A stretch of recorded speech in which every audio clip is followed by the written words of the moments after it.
यादव, हाँ। ये मुलाकात आजम खान के उस असर को जो वहां पर मुस्लिम वोटरों पर है उसे आपको पुख्ता करती है, समाजवादी पार्टी से जोड़ देगा उनके बाहर आने के बाद? पहली बात राजू भाई, समाजवादी पार्टी किसी धर्म किसी जाति विशेष के वोटरों को प्रभावित करने की बात नहीं करती है। हम समाजवादी लोग हैं, हम पूरे समाज को एक साथ लेके चलने की बात करते हैं, चाहे वो हिंदू हो, चाहे मुस्लिम हो, चाहे सिख हो, चाहे ईसाई हो, चाहे पारसी हो, चाहे बौद्ध हो, हम सबको लेके साथ चलने की बात करते हैं। जिसका अपना कंट्रीब्यूशन है, जिसकी अपनी जितनी हिस्सेदारी है उसे मिले, तो वो समाजवादी पार्टी हमेशा करती है। इसमें कोई इस तरह की राजनीति नहीं है कि इस पार्टी इस धर्म का व्यक्ति हमारे साथ जुड़ जाए। एक मुझे लास्ट बात और बोलनी थी। भारतीय जनता पार्टी के प्रवक्ता ने कहा कि उन्होंने अपनी दुकान खोल रखी थी। भारतीय जनता पार्टी की नजरों में कोई विश्वविद्यालय और कोई संस्थान एक दुकान से ज्यादा हैसियत नहीं रखता है। ये इनकी मानसिकता बताती है कि शिक्षण संस्थानों को दुकान समझते हैं। मैं कहता हूं कि अगर जो जौहर विश्वविद्यालय फर्जी जमीन पे बना था तो उसमें ताला लग जाना चाहिए था, आज तक वो बंद हो जाता। इस तरह का प्रोपेगेंडा भारतीय जनता पार्टी के लोग प्रोफेसर धर्मेंद्र यादव, अगर मैं आपके सामने कुछ आंकड़ों को रखूं, मैं करीब करीब जैसे शब्द का इस्तेमाल करूंगा, करीब 111 मामले आजम खान जी के ऊपर दर्ज हैं। इसमें 81 के करीब मामले, 81, 82, 83, थोड़ा इतना ही मामले आप मान लीजिए ये उत्तर प्रदेश में योगी आदित्यनाथ सरकार आने के बाद दर्ज हुए। यानी 30 के करीब मामलों का जो दर्ज होना है वो उससे पहले का है। तो एक साथ अगर आप इसको वाइप आउट कर देंगे वो भी नहीं होगा, क्योंकि वो 30 मामलों में क्या था वो योगी आदित्यनाथ के दौरान नहीं हुआ, यह आप पता लगा सकते हैं। मैं अश्विनी जी का रुख करता हूं। अश्विनी जी, क्या आपको लगता है पश्चिमी उत्तर प्रदेश की राजनीति, रामपुर, मुरादाबाद और आसपास का जितना एरिया है, ये आजम खान के आने के बाद एक बड़ी करवट की तरफ आगे जा रहा है, बदलाव की तरफ आगे जा रहा है, और आजम खान यहां असर छोड़ेंगे अब अपना? राजीव जी, पहले तो एक मैं फैक्ट चेक और कर दूं, जो प्रोफेसर साहब धर्मेंद्र जी ने बोला उसी में ऐड करते हुए, कुशीनगर में मई 2017 में योगी आदित्यनाथ जी एक दलित के घर जाते हैं और वहां का एडमिनिस्ट्रेटर जो है उस एरिया को सैनिटाइज करता है, उसको गंगा जल से धोता है। और ये बात स्टेट गवर्नमेंट ने मानी भी थी, हालांकि उन्होंने ये डिनाई किया कि ये उनके ऑर्डर पर हुआ, ये लोकल अथॉरिटी की अपनी इच्छा थी। तो ऐसा नहीं है कि कोई अफवाह है। जहां योगी जी जाते हैं उस एरिया को सैनिटाइज कराते हैं, गंगा से धुलवाते हैं, चाहे वो स्पेसिफिकली दलित की बात हो। रही बात भारतीय जनता पार्टी के प्रवक्ता ने एक शायरी बोली थी, तो मैं भी एक छोटी सी शायरी बोल देता हूँ। जरूर जरूर इरशाद। दूसरे के ख्वाबों की भी लेते हैं तलाशी और खुद के गिरेबान में झांका नहीं जाता। तो भारतीय जनता पार्टी बार बार ऐसी अफवाह, ऐसे आंकड़े फैला करके जनता को गुमराह करने की कोशिश करती रहती है कि जैसे देश में रामराज चल रहा हो, उत्तर प्रदेश में रामराज चल रहा हो, जो कि उत्तर प्रदेश में दलितों के मामले में एनसीआरबी का डेटा है जो कि 2022 तक का ही है, टॉप पर है क्राइम के मामले में, आगे क्राइम अगेंस्ट दलित।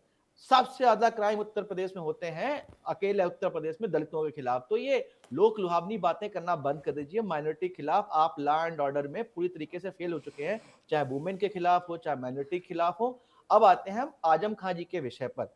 आजम खान जी जो है वो एक पॉलिटिकल कंस्पिरेसी के शिकार हुए हैं, इसमें कोई दो राय नहीं है। और उनका प्रभाव सिर्फ और सिर्फ मुझे नहीं लगता कि रामपुर तक सीमित है, पूरे उत्तर प्रदेश में है। और बहुत नैतिकता वाले नेता हैं वो। आप देखें कुंभ के टाइम पे एक घटना हुई थी, जब वो मिनिस्टर थे उन्होंने तुरंत इस्तीफा दिया। जो भी उनके अंदर आता था, जहां पर भी नैतिकता की बात हुई, आजम खान जी हमेशा सबसे आगे खड़े नजर आए हैं। तो इसमें कोई दो राय नहीं कि वो बहुत ही प्रभावशाली नेता हैं। और मुझे लगता है भारतीय जनता पार्टी कहीं ना कहीं एक मिस इन्फॉर्मेशन बोलूं, एक नैरेटिव बोलूं, जो ऐसा एक माहौल बना के एक सिस्टम को डाइल्यूट करने की कोशिश कर रही है कि आजम खान जी वहां जाने वाले हैं, यहाँ नाराज है, वहां नाराज है। मुझे लगता है इस समय इंडिया गठबंधन अखंड है और उसके सारे नेता भारतीय जनता पार्टी की कुरीतियों को समझते हैं और सब एकजुट है।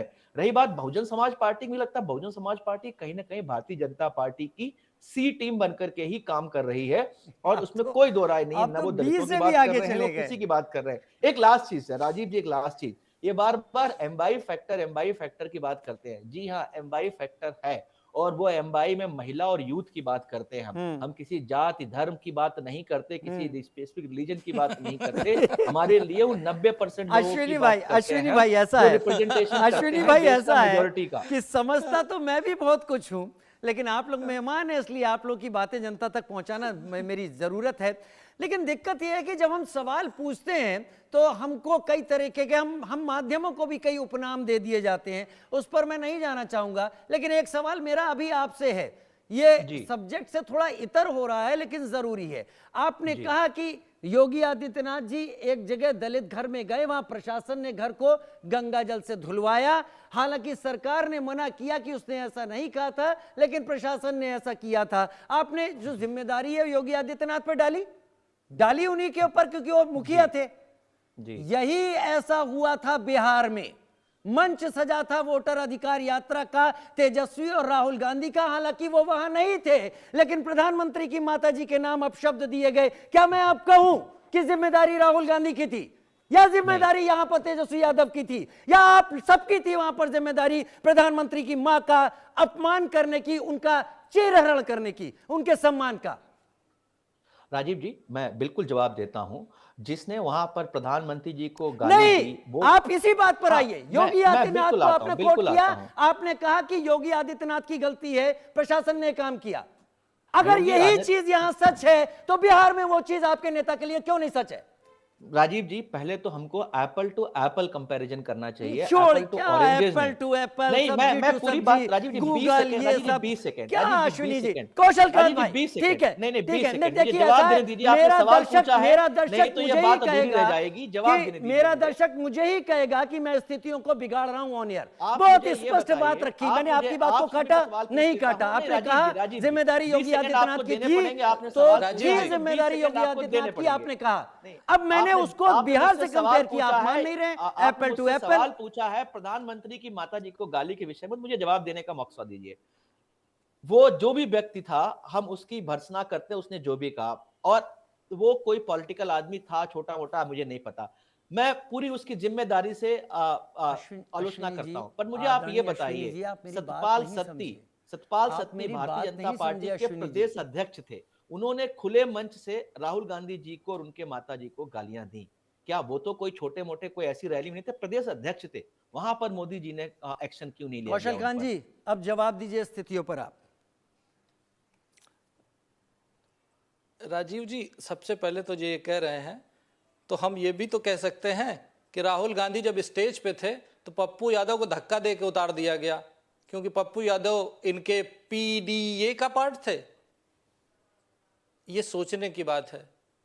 आपको ये समझना पड़ेगा, जो हमारे कांग्रेस के मित्र नैतिकता की बात कर रहे हैं, ये नैतिकता ढूंढ रहे हैं आजम खां में।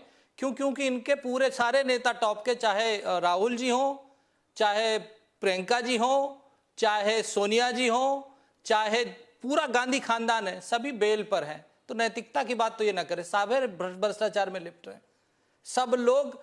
इनकी सोनिया जी का तो फर्जी वोटर आईडी कार्ड भी मिला था, जब वो देश की नागरिक नहीं थी, तब का वोटर आईडी कार्ड उनका नेता जेल में होंगे, उनको बेल भी नहीं मिलेगी। बीच में नहीं। अरे ये बिल्कुल सही। ये है बदले की राजनीति करना, बदले की नहीं है। और जिस मुद्दे पर राहुल गांधी बेल पर है, जिस मुद्दे पर सोनिया जी बेल पर है, वो मुद्दा बीजेपी सरकार में नहीं फाइल हुआ था, सुप्रीम कोर्ट के आदेश पे आपकी सरकार में फाइल हुआ था।